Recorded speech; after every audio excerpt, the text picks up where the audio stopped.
sumayawan dyan. Wala ho ba? Palakpakan dyan. Life is a celebration of man's victory, talent, and aspiration. Aspiring to be the luckiest candidate for tonight is standing before you is only a 20 years old stunner. My name is Andre Pili.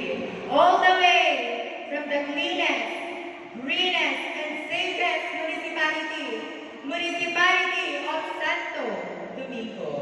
But tonight, please do allow me to stand by the name, the one and only Miss Universe Philippines 2016, Maxine Medina.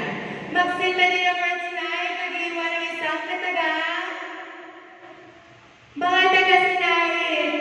Inna po ba kayo?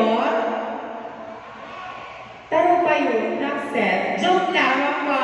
Happy Fiesta and enjoy the rest of the show. Thank you so much.